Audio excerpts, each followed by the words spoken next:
Good morning student. हम लोग आज कुछ ह्यूमन ज्योग्राफी का पार्ट देखेंगे। क्लास 12th का एक बुक आता है fundamental human geography, 12th class का है एक। तो उसमें एक चैप्टर है ह्यूमन ज्योग्राफी, नेचर है। नेचर सेकेंड, ये फर्स्ट बुक है nature and scope of human geography. पहले चैप्टर आप देखेंगे human geography, nature and scope, ठीक है। तो वो चैप्टर जो है वो थोड़ा कॉम्प्लिकेटेड चैप्टर माना जाता है। उसमें क्या है कि वो सिविल सर्विस में भी कुछ क्वेश्चन इससे पूछे जाते हैं। तो हम क्या करेंगे, उस चैप्टर को हम लोग देखेंगे, समझने का प्रयास करेंगे कि उस चैप्टर में क्या दिया हुआ है, ठीक है। तो हम लोग शुरू करते हैं। सबसे पहले हम लोग ये देखते हैं कि उसमें टर्म जो ज्योग्राफी है ना, उसमें अब देखेंगे जो टर्म ज्योग्राफी है वो ज्योग्राफी क्या है। अगर सिंपल भाषा में आपसे पूछा जाएगा कि ज्योग्राफी क्या है, ये ज्योग्राफी क्यों पढ़ना चाहते हैं, तो आप ये बताओगे कि ज्योग्राफी इसलिए पढ़ना चाहते हैं कि आर्ट्स में एक सब्जेक्ट है, आर्ट साइंस दोनों में ये ज्योग्राफी चलता है। तो आर्ट्स और साइंस में सब्जेक्ट है, हमने साइंस लिया है तो ज्योग्राफी एक सब्जेक्ट के रूप में पढ़ना पड़ता है क्योंकि हमें पास करना है, ठीक है। आर्ट्स के भी बच्चे वही बताएंगे। सिविल सर्विस वाले स्टूडेंट ये कहेंगे कि सर ये गिन मार्क है, मतलब इस सब्जेक्ट में क्या है कि मार्क्स ज्यादा उठता है, ज्यादा मार्क्स आते हैं, तो मार्क्स लाने के लिए हम क्या करते हैं, ज्योग्राफी पढ़ते हैं। सिंपल सा आपका कहना ये है और ये बात सही भी है, ठीक है। लेकिन क्या है कि ज्योग्राफी जो है वो कहाँ से इसकी उत्पत्ति हुई है, ओरिजिन कहाँ से हुआ, इसको सिंपल परिभाषा अगर हम देखें तो ये क्या होती है, ज्योग्राफी क्या है, उसके बाद हम इसको कंटिन्यू रखेंगे, ठीक है। तो सबसे पहले हम लोग ये देखते हैं, चैप्टर का नाम है आपका, है ना, चैप्टर का नाम आप देखेंगे human geography, human geography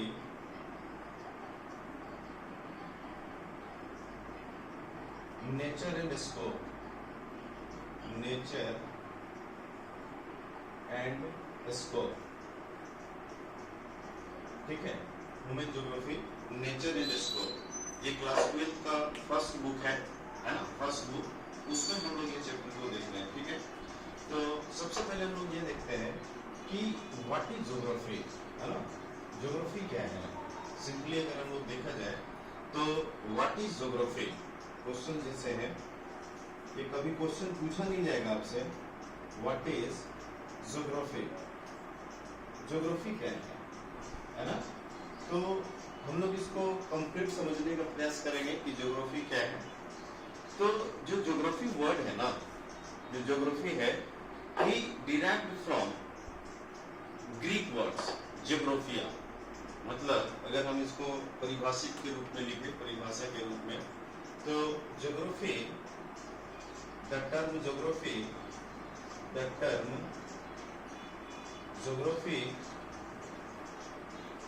is derived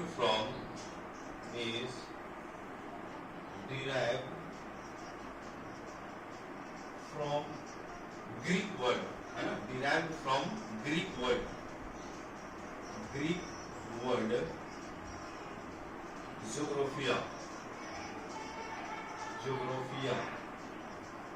ज्योग्राफिया, है ना, ज्योग्राफिया। The term geography is derived from Greek word geographia. Geographia जो है ये दो वर्ड से लिया गया है ना, geographia जो है वो दो वर्ड से लिया गया है। एक को बोलते हैं जियो, एक को हम बोलते हैं जियो, GEO, जियो। और ग्राफिया मीन्स होता है जियो का मतलब हो गया आपका अर्थ, और ग्राफिया का मतलब हो गया ग्राफिया। कहीं कहीं आपको ग्राफिक भी देखने को मिलता है, तो ये हो गया ग्राफिया। ग्राफिया का मतलब हो गया आपका डिस्क्रिप्शंस, डिस्क्रिप्शंस या स्टडी, ठीक है। कहने का मतलब ये हुआ कि जो ज्योग्राफी टर्म है ये कहाँ से लिया गया है, ग्रीक वर्ड ज्योग्राफिया से, है ना। ज्योग्राफिया जो है वो दो वर्ड से बनी हुई है, GO। जियो का मतलब अर्थ हो गया और ग्राफिया का मतलब हो गया डिस्क्रिप्शन या स्टडी। अगर आप लिटरल मीनिंग की बात करें ज्योग्राफी का तो सिंपल सा मीनिंग क्या आता है डेफिनेशंस में, the whole meaning of geographia या the whole meaning of geography is that the description of earth, है ना, द डिस्क्रिप्शंस ऑफ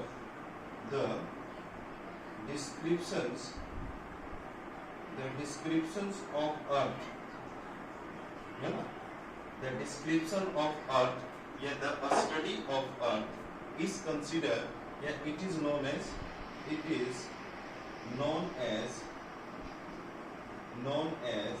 geography, है ना।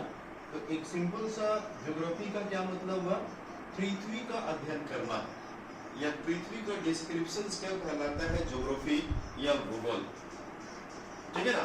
अब ये जो ज्योग्राफी वर्ड है ना, ये जो ज्योग्राफी वर्ड है इसको सबसे पहले क्या एक ग्रीक स्कॉलर था जिसका नाम था एरिस्टोस्थेनीस।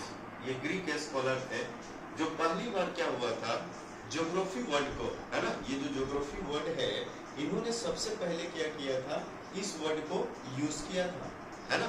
तो द फर्स्ट, है ना, तो इसमें आप नोट करके लिख सकते हैं, है ना, नोट करके आप लिख सकते हैं कि the word geography, the word geography was coined, है ना, was coined by Eratosthenes, E-R-A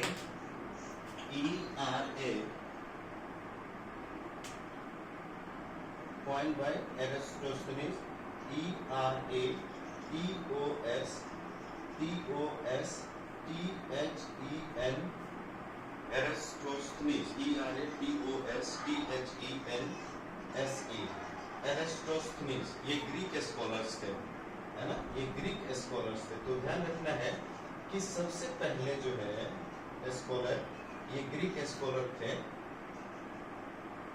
ये ग्रीक स्कॉलर्स थे, कौन, एरिस्टोस्थेनीस। तो पहली बार वर्ड जो ज्योग्राफी है ये इसका प्रयोग सबसे पहले कौन किया था, एरिस्टोस्थेनीस। ध्यान रखना है ये ग्रीक स्कॉलर्स थे और इसी को ध्यान में रखते हुए हम अब आगे की ओर रुख करेंगे, ठीक है। तो इसमें भी थोड़ा ध्यान रखना है कि वर्ड का प्रयोग तो एरिस्टोस्थेनीस किया गया था, लेकिन फादर ऑफ ज्योग्राफी है ना, फादर ऑफ ज्योग्राफी किसको बोला जाता है, जैसे अगर हम बात करें फादर ऑफ ज्योग्राफी, ये सब क्वेश्चन पूछा गया है, ये जीके में क्वेश्चन पूछा गया है ना, ये भी क्वेश्चन आपका पूछा गया है। फादर ऑफ ज्योग्राफी जो है ये पीसीएस में, तो पीसीएस का हिट क्वेश्चन है। तो फादर ऑफ ज्योग्राफी किसको बोला जाता है, हिकेटियस को। तो ये भी ध्यान रखना है, हिकेटियस, है ना, हिकेटियस को बोला जाता है। लेकिन वर्ड जो है ज्योग्राफी का वर्ड जो है इसका सबसे पहले प्रयोग कौन किया था, एरिस्टोस्थेनीस। कंफ्यूज नहीं करना है, ठीक है ना, एरिस्टोस्थेनीस। लगता है कि एरिस्टोस्थेनीस सबसे पहले ज्योग्राफी वर्ड का यूज किया था, तो बहुत सारे जो स्टूडेंट हैं या बहुत सारे जो बुक है उसमें ये लिख देता है कि who was the father of geography, तो आप देखेंगे उसमें कुछ बुक में एरिस्टोस्थेनीस लिखा है, लेकिन ये ध्यान रखना है कि हिकेटियस को बोला जाता है फादर ऑफ ज्योग्राफी। तो ये क्लियर हुआ ना कि Hecataeus was the father of geography and the word geography was first coined, है ना, the word geography was first coined लिख लेंगे, first coined by Eratosthenes, was first coined by, first क्योंकि पहली बार इन्होंने ही किया था, फर्स्ट कॉइन्ड बाय एरिस्टोस्थेनीस। तो आपको ये इंट्रोडक्शन समझ में आया क्या कि ज्योग्राफी क्या है, ज्योग्राफी का वर्ड सबसे पहले प्रयोग कौन किया था, ज्योग्राफी का पिता किसे बोला जाता है, ठीक है। अब देखते हैं आगे क्या है। ज्योग्राफी जो है एक समय के बाद क्या हुआ कि ज्योग्राफी के दो ब्रांच बटे, है ना, ज्योग्राफी को दो ब्रांच के रूप में उभर कर सामने आया, ठीक है। पहले क्या था कि ज्योग्राफी को साइंस का सब्जेक्ट दिया जाए, सोशल साइंस के सब्जेक्ट के रूप में पढ़ा जाने लगा, साइंस के रूप में पढ़ा जाने लगा, एक समय के बाद क्या हुआ कि ज्योग्राफी जो है उसके कुछ ब्रांच उभर कर सामने आए, है ना। डेल्यूजन्स कॉन्सेप्ट भी इसमें देखेंगे हम लोग, लेकिन अभी नहीं। हम लोग इसको ब्रांच के रूप में अभी देखते हैं कि ज्योग्राफी के कितने ब्रांच है ना। तो ज्योग्राफी के जनरली क्या है, 2 ब्रांच है। ब्रांच ऑफ ज्योग्राफी,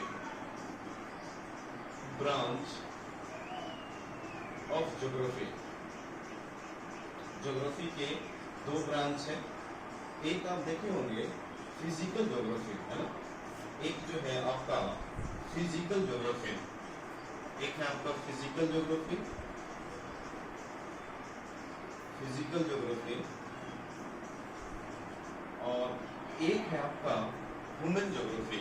जैसे मैंने आपका चैप्टर नहीं लिखा है ह्यूमन ज्योग्राफी, मतलब अब जो है चैप्टर शुरू होता है आपका, ठीक है। ह्यूमन ज्योग्राफी, एक है आपका फिजिकल ज्योग्राफी और एक है आपका ह्यूमन ज्योग्राफी, ठीक है ना। तो ये 2 ब्रांच आपको अभी समझना है। फिजिकल ज्योग्राफी में क्या है, फिजिकल ज्योग्राफी में जनरली हम किस चीज का अध्ययन करते हैं, तो physical geography studies physical environment. Simple सा मतलब इसको आपको याद रखना है कि physical geography studies physical geography studies physical environment, ठीक है ना। इसका मतलब ये हुआ कि हम फिजिकल ज्योग्राफी में फिजिकल इन्वायरमेंट का अध्ययन करते हैं। सर फिजिकल इन्वायरमेंट क्या हुआ, तो अगर हम बात करें सचेस की बात करें तो किस किस चीज का अध्ययन करते हैं आप बताइए। तो इसमें आप देखेंगे माउंटेन्स का अध्ययन करते हैं, है ना। माउंटेन्स का अध्ययन करते हैं, प्लेन का अध्ययन करते हैं, प्लेन हो गया, रिवर हो गया, है ना, वैली हो गया, ठीक है ना, वैली हो गए, ठीक है, वैली हो गए, आपके ओरिजिन ऑफ अर्थ हो गया, है ना। ओरिजिन ऑफ अर्थ में हम लोग जो है वो वोल्केनो इरप्शंस भी इसमें हम पढ़ते हैं। तो they are the example of physical environment, है ना। तो सच एक्सेट्रा कर देता हूँ। तो इसका मतलब ये हुआ कि हम फिजिकल जो ज्योग्राफी है इसमें हम क्या करते हैं, फिजिकल पार्ट्स को पढ़ते हैं। आपने देखा होगा जैसे कंचनजंगा है, ये क्या है, पर्वत है। तो ये कौन सा पार्ट हो गया, ये पार्ट हो गया आपका फिजिकल पार्ट हो गया। रिवर कौन सा पार्ट हो गया, फिजिकल पार्ट हो गया, है ना। वैली कौन सा पार्ट हो गया, फिजिकल पार्ट हो गया, है ना। प्लेन कौन सा पार्ट हो गया, ये फिजिकल पार्ट हो गया, ठीक है ना। तो इसमें क्या होता है कि इस फिजिकल ज्योग्राफी में हम फिजिकल स्टडीज, मतलब physical geography studies physical environment, simple सा आपको मतलब याद रखना है ये। लेकिन वही दूसरी ओर ह्यूमन ज्योग्राफी की बात करते हैं, है ना। क्योंकि एक तो आपने देखा होगा, अगर आपने 11th क्लास की पढ़ाई किया होगा, आपके हर एक जो है, तो 11th क्लास में जो आप ज्योग्राफी पढ़ते हो वो कौन सी ज्योग्राफी पढ़ते हैं, आप पढ़ते हैं फिजिकल ज्योग्राफी, ठीक है ना। जो 11th क्लास में जो ज्योग्राफी पढ़ते हैं वो कौन सा ज्योग्राफी हो गया, वो हो गया आपका फिजिकल ज्योग्राफी। लेकिन जैसे ही आप 12th क्लास आते हैं, बोर्ड जो एग्जाम है, ये कौन सा पार्ट हो जाता है, ह्यूमन ज्योग्राफी, ठीक है ना। तो ह्यूमन ज्योग्राफी को अगर डेफिनेशंस की बात करें, डेफिनेशन की बात करें, तो डेफिनेशंस में क्या हो सकता है, तो human geography studies the relations between the physical, natural and the human world, है ना।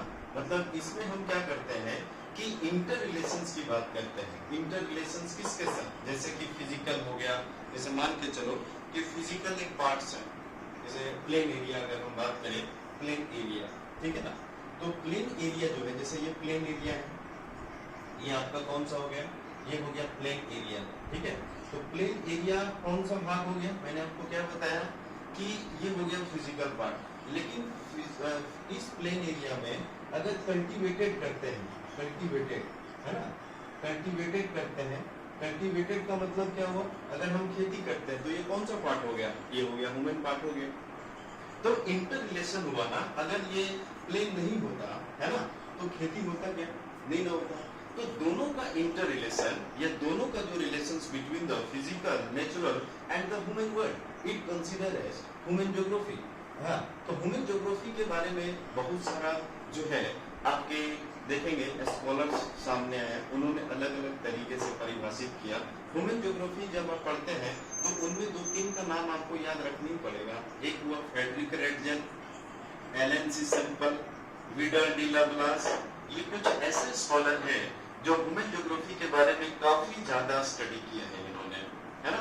तो आपको क्या करना है, क्योंकि देखो ह्यूमन ज्योग्राफी में क्या है, अलग अलग डेफिनेशन हो सकते हैं, लेकिन अगर मान के चलिए सिंपल से डेफिनेशन पूछा जाता है तो कम से कम क्या है, एक एक स्कॉलर जैसे फ्रेडरिक रेटजेल का जो है एक हम लिख देते हैं, फ्रेडरिक रेटजेल का जो मतलब डेफिनेशंस था उसको हम लोग यहाँ पे लिख देते हैं, ठीक है ना।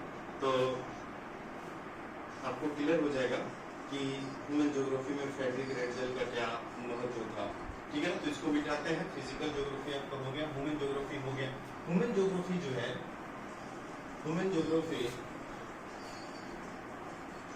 अकॉर्डिंग टू फ्रेडरिक रेटजेल, है ना, फ्रेडरिक रेटजेल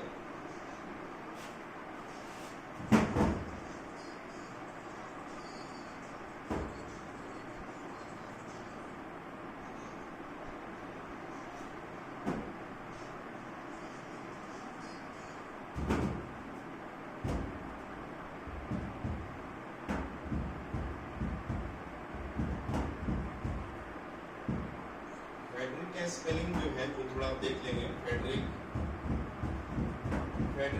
रेटजेल, ठीक है, फ्रेडरिक रेटजेल। तो इनके अनुसार हम लोग लिखते हैं Friedrich Ratzel according to him, आपको रट जाना है according to him, according to him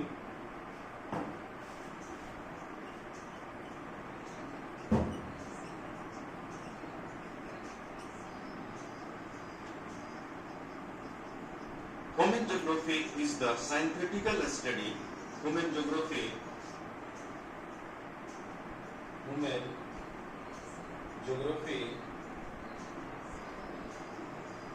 is the synthetical study.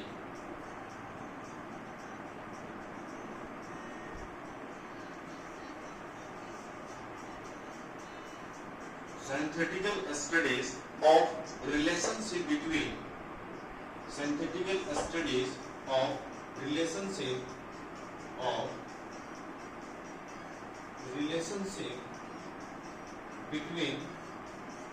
मैंने आपको क्या बताया, relationship between human society and the earth surface, relationship between human societies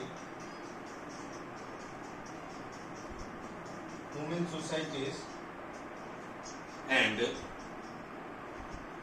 earth surface, human society and the earth surface, ठीक है। ये रट जाना है आपको, है ना। इन्होंने क्या किया है कि इस डेफिनेशन में सिंथेटिकल स्टडीज की बात की है ना। सिंथेटिकल जो स्टडीज है, सिंथेटिकल स्टडीज का मतलब होता है स्थिर नहीं, उसको हम लोग क्या बोलेंगे, अनस्टेबल। पृथ्वी तो अनस्टेबल है ना। अनस्टेबल क्यों है, भूकंप आते रहते हैं, ज्वालामुखी आते रहते हैं, मानव के द्वारा जो क्रियाकलाप होते हैं, ह्यूमन एक्टिविटीज होते हैं, उससे क्या होता है, उससे जो धरातल है वो बनता है, बिगड़ता है ना। डेनिशन जैसी पद्धति जो है वो डेनिशन जैसे एयर विंड हो गया, वाटर हो गया, ग्लेशियर हो गया, ये सब क्या करते हैं, इरोजन करता है, डिपोजिशन करते हैं। तो इससे क्या होता है, जो स्थल भाग है ना, वो क्या है, अनस्टेबल होता है ना। स्टेबल तो नहीं, अनस्टेबल है ना। तो यहाँ सिंथेटिकल स्टडीज की बात की है। इसका मतलब ये हुआ कि जो मानव भूगोल है, मानव समाज और धरातल के बीच का संश्लेषित अध्ययन करता है। संश्लेषित अध्ययन मतलब सिंथेटिकल स्टडीज। इसको अगर आप दूसरी भाषा में बात करें तो जो मानव है एवं उसका प्राकृतिक पर्यावरण के साथ, है ना, मतलब जो मानव है वो प्राकृतिक पर्यावरण के साथ क्या करता है, समायोजित होता है। समायोजन करना या समायोजित होना, है ना, ये उसके साथ समायोजित होता है। और उस समायोजित होने के बाद क्या करता है, मानव अपने क्रियाकलाप को अंजाम देता है। मान के चलिए कि हम नेचुरल को नहीं समझेंगे, है ना, नेचुरल एक्टिविटीज या नेचुरल इन्वायरमेंट को नहीं समझेंगे तो हमारा डेवलपमेंट हो पाएगा क्या? कोई भी चीज को डेवलपमेंट से पहले हमें क्या करना होता है, उस चीज को स्टडी करना होता है। और यही बात जो है फ्रेडरिक रेडजल ने इस डेफिनेशंस में कहा। तो डेफिनेशंस में आपको याद रखना है ये सारे चीज। तो ह्यूमन ज्योग्राफी जो है, ह्यूमन ज्योग्राफी जैसे मैंने आपको बताया कि हम लोग ब्रांच ऑफ ज्योग्राफी पढ़ रहे हैं। ब्रांच ऑफ ज्योग्राफी में मैंने फिजिकल पार्ट्स बताया है ना, दूसरा पार्ट जो है वो ह्यूमन ज्योग्राफी बताया। ह्यूमन ज्योग्राफी को सिंपल से डेफिनेशंस दिए एक तो हम लोग, लेकिन फ्रेडरिक रेडजल जो है, फ्रेडरिक रेडजल का जो है आपको याद रखना है, और it is also known as the father of human geography. तो ध्यान रखना है रेडजल को क्या बोला जाता है, फादर ऑफ ह्यूमन ज्योग्राफी, ठीक है ना, फादर ऑफ ह्यूमन ज्योग्राफी। तो ये चीज क्लियर हुआ क्या आपको कि ह्यूमन ज्योग्राफी से रिलेटेड पार्ट्स को हमने देखा। अब देखिए क्या है कि जो मानव भूगोल है ना, ये इनिशियल स्टेज में अलग अलग टाइम पे क्या हुआ, मानव का विकास हुआ है ना। इनिशियल जो स्टेजेस है ना, इनिशियल स्टेज में मानव का विकास अलग अलग समय में अलग अलग टाइम पर इनका विकास है, इनका डेवलपमेंट अलग अलग तरीके से हुआ, ठीक है। अब हम लोग ये देखेंगे कि मानव का जो भूगोल था, मानव का डेवलपमेंट किस किस रूप में हुआ और उस किस किस रूप में उसको जाना गया। तो सबसे पहले हम लोग ये देखते हैं, है ना, सबसे पहले हम लोग देख लेते हैं इनिशियल स्टेज में मानव का क्या डेवलपमेंट था, है ना, मानव का क्या डेवलपमेंट था। तो डेवलपमेंट ऑफ ह्यूमन ज्योग्राफी, ठीक है ना, development of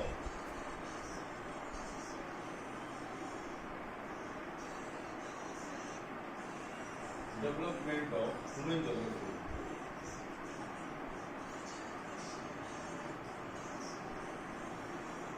development of human geography. तो डेवलपमेंट ऑफ ह्यूमन ज्योग्राफी में क्या है, हम लोग इसको सबसे पहले देखते हैं कि naturalisation of human, naturalisation of human और ह्यूमनाइजेशन ऑफ नेचर। सबसे पहले हम लोग ये देख लेते हैं डेवलपमेंट ऑफ ह्यूमन ज्योग्राफी में जो है, इसका डेवलपमेंट दो तरीके से हुआ, मानव का डेवलपमेंट। एक तो हम लोग ये देखेंगे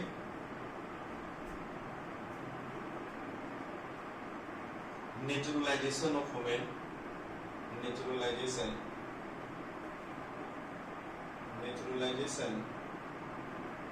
ऑफ ह्यूमन, और एक देखेंगे ह्यूमनाइजेशन ऑफ नेचर। एक देखेंगे हम लोग क्या, ह्यूमनाइजेशन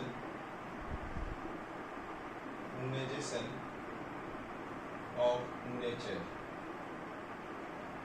ठीक है। एक हो गया आपका नेचुरलाइजेशन ऑफ ह्यूमन, मतलब अगर हम हिंदी की बात करें तो इसको क्या बोलेंगे, प्राकृतिक का मानवीयकरण और मानवीयकरण का प्राकृतिकरण। देखो ये ऊपर से बाउंस हो गया होगा कि ये क्या क्या हो गया, है ना। बस आप क्या करें कि इंग्लिश टर्म को याद रखें, नेचुरलाइजेशन ऑफ ह्यूमन और ह्यूमनाइजेशन ऑफ नेचर। मतलब इसमें क्या था, ये जो स्टेज था ना मानव का, नेचुरलाइजेशन ऑफ ह्यूमन, इसमें क्या था कि जो मानव था ना वो प्रिमिटिव सोसाइटी में था, है ना। प्रिमिटिव सोसाइटी का मतलब ये हुआ कि प्रिमिटिव सोसाइटी में था, प्रिमिटिव, है ना।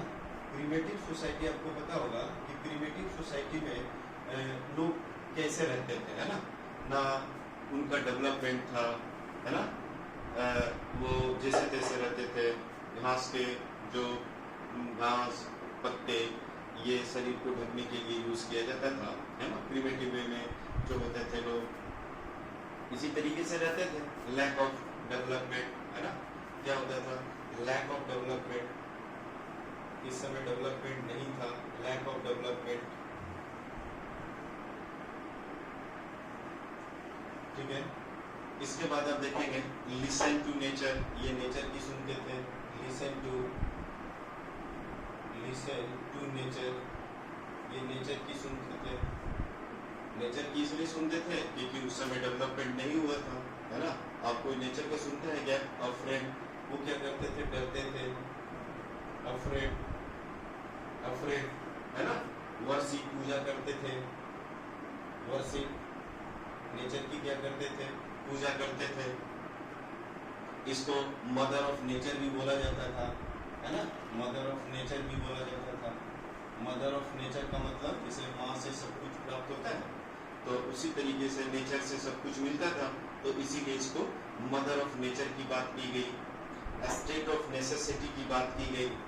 State of necessity, state of necessity का मतलब ये हुआ कि जितना जरूरत होता था उतने ही इसका यूज होता था। जैसे कहने का मतलब क्या होगा कि उस समय जो मानव था, मानव को जितना जरूरत होता था उतने ही वो क्या करते थे, नेचर को यूज करते थे, ठीक है ना, उतने ही वो क्या करते थे, नेचर का यूज करते थे। इसीलिए इसको क्या बोला जाता था, नेचुरलाइजेशन ऑफ वुमेन को स्टेट ऑफ नेसेसिटी भी बोला जाता था, ठीक है ना। इसके अलावा इसको इन्वायरमेंटल डिटर्मिनिज्म्स भी बोला जाता था। ये पॉइंट बहुत इंपॉर्टेंट है ना, इन्वायरमेंटल डिटर्मिनिज्म्स। इन्वायरमेंटल डिटर्मिनिज्म्स, ठीक है ना। मतलब इस स्टेज में मानव जो था, नेचुरलाइजेशन ऑफ वुमेन का, तो वो क्या करता था, उस समय इनकी सोसाइटी प्रिमिटिव थी, है ना। प्रिमिटिव कौन होते हैं, जैसे ट्राइबल आप चले जाइए, कांगो बेसिन में आप पिग्मी चले जाइए, सेमाइट्स चले जाइए, हो गया, है ना। ये सारे आपके जो है प्रिमिटिव सोसाइटी में रहते हैं। अभी भी इनका जो है काफी इनका डेवलपमेंट नहीं हो पाया है, ठीक है।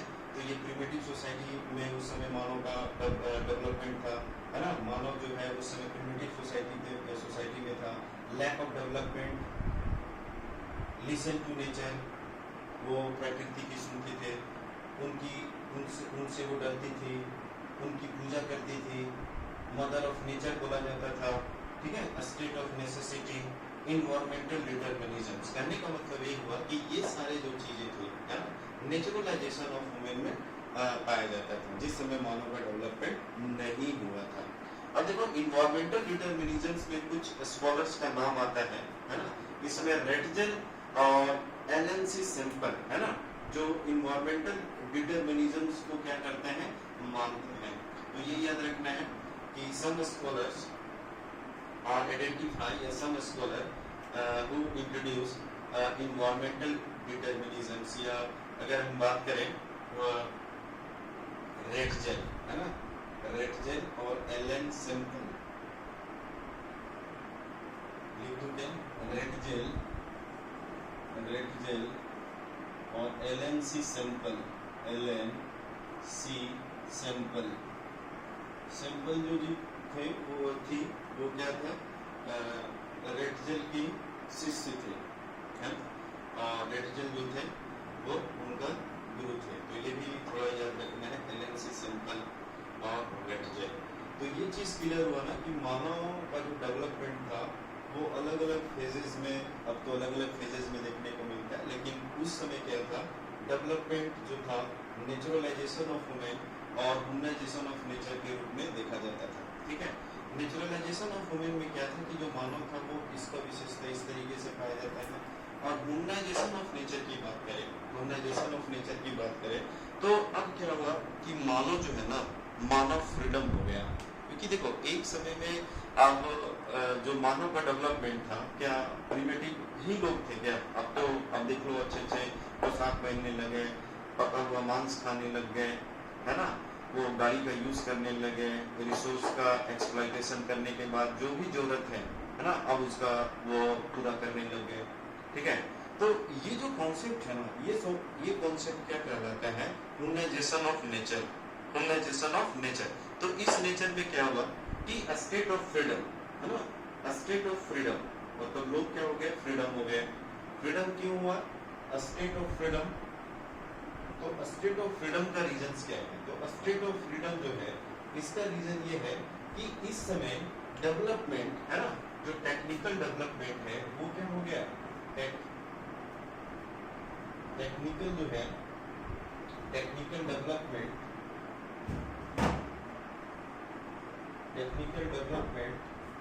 were done by human beings। Human beings क्या करने लग गए, ह्यूमन बींग जो है वो उनका डेवलपमेंट मतलब ह्यूमन बीइंग जो है वो टेक्निकल का डेवलपमेंट करने लगे। तो टेक्निकल का डेवलपमेंट करने लग गए तो उन्होंने क्या किया कि जो नेचर के अकॉर्डिंग चलते थे ना, अब उनके अकॉर्डिंग नहीं चलने लग गए, अब ये मनमानी करने लग गए, है ना, मनमानी करने लगे। इनका कल्चरल डेवलपमेंट होना शुरू हो गया, है ना। तो टेक्निकल डेवलपमेंट हुआ, तो टेक्निकल डेवलपमेंट शुरू हुआ तो इसमें देखने को मिला कल्चरल डेवलपमेंट, ठीक है, मतलब इसमें आपको कल्चरल डेवलपमेंट देखने को मिलता है। उसके बाद अंडरस्टैंडिंग ऑफ द नेचर, है ना। अब उन्होंने क्या किया, नेचर लॉ का अंडरस्टैंडिंग हो गया। लोग जो है understanding of nature, understanding of nature, understanding of nature, है ना। इन्होंने क्या किया, नेचर को स्टडी करना शुरू कर दिया, जिसको हम लोग नेचर लॉ भी बोलते हैं, है ना, नेचर लॉ, नेचर लॉ, और नेचर लॉ भी बोलते हैं, नेचर लॉ। इन्होंने क्या किया, नेचर लॉ का अध्ययन करने लगे। और नेचर लॉ का जब अध्ययन करने लगे तो फ्रिक्शन से क्या शुरू हुआ, फ्रिक्शन से, है ना, फ्रिक्शन शुरू हुआ। फ्रिक्शन से क्या, फायर, आग लगाना, है ना, आग लगाना शुरू किए। इसके अलावा डीएनए भी क्या है, एक नेचुरल चीज है। डीएनए का अध्ययन किया तो हेल्थ फैसिलिटी सामने आया, है ना।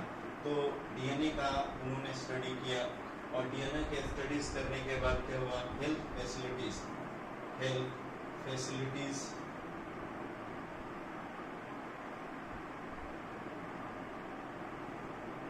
फैसिलिटीज डेवलपमेंट हो पाया, ठीक है ना। डीएनए जो है, आप कोई भी चीज अगर मान के चलिए डीएनए के बारे में पता कर लेते हैं, कोई भी डीएनए का, तो जाहिर सी बात है वो बीमारी पे हम अंकुश लगा सकते हैं या बीमारी को कंट्रोल कर सकते हैं, है ना। तो डीएनए क्या है, एक नेचुरल है डीएनए का। इसके अलावा आप देखेंगे लॉ ऑफ एरोडायनामिक,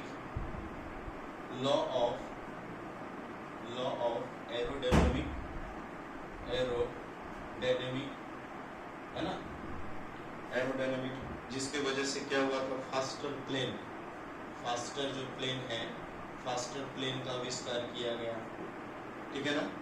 हमने क्या किया, लॉ ऑफ एरोडायनामिक का अध्ययन किया, और उसके अध्ययन से फास्टर प्लेन, है ना, फास्टर प्लेन बनाया। इसी के वजह से इसको क्या बोला जाता है, nature of possibilism, nature of possibilism क्यों बोला गया इसको, पॉसिबिलिज्म इसलिए बोला गया क्योंकि अब जो है ना, मानव ने क्या किया कि जो पहले इन्वायरमेंटल कंट्रोल करता था मानव को, अब क्या करने लग गए, अब जो है मानव नेचुरल का एक्सप्लॉइटेशन करने लगे। वो अपनी आवश्यकताओं को बढ़ाने लग गए, आवश्यकताओं को बढ़ाने के साथ साथ आप नेचर के ऊपर डिपेंडेंट नहीं रहे, है ना, आप नेचर के ऊपर डिपेंडेंट नहीं रहे, जिसकी वजह से यहाँ तक जो है वो लोग पहुंचने का संभव हो पाया, और संभववाद जैसी कॉन्सेप्ट डेवलपमेंट हो पाया, है ना। तो नेचर ऑफ पॉसिबिलिज्म जो है, ये पॉसिबिलिज्म जैसे कॉन्सेप्ट जब आता है तो उसमें कुछ स्कॉलर्स का नाम आता है, लुशियन फेब्रे और पॉल विडा डिला ब्लास, है ना। पॉल फेब्रे लिख देता हूँ, FEBVRE, इधर लिख क्यों गया, फेब्रे इधर लिख देता हूँ तो ज्यादा नीचे हो जाएगा, है ना। पॉसिबिलिज्म्स को मानने वाले कौन कौन थे, पॉसिबिलिज्म कॉन्सेप्ट को एक तो लुशियन फेब्रे,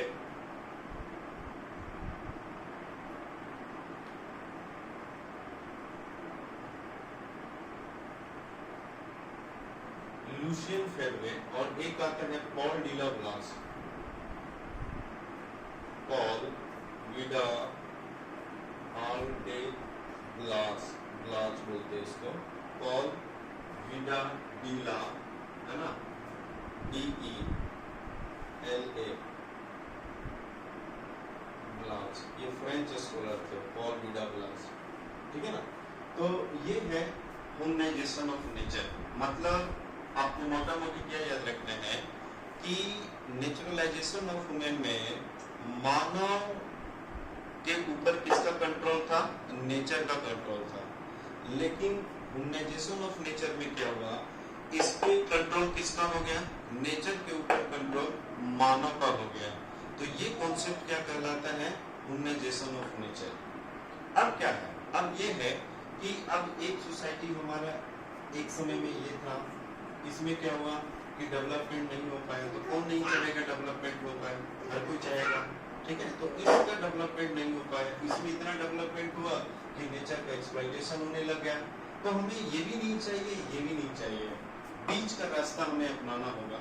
अगर हमें इन्वायरमेंटल सस्टेनेबल को बढ़ाना है या इन्वायरमेंटल सस्टेनेबल डेवलपमेंट कॉन्सेप्ट को डेवलप करना है, तो हमें कहीं ना कहीं बीच का रास्ता अपनाना होगा, ठीक है। तो उसको हम लोग नेक्स्ट वीडियो में देखेंगे, ठीक है। तो आज के लिए हम लोग इतने रखते हैं। Thank you very much.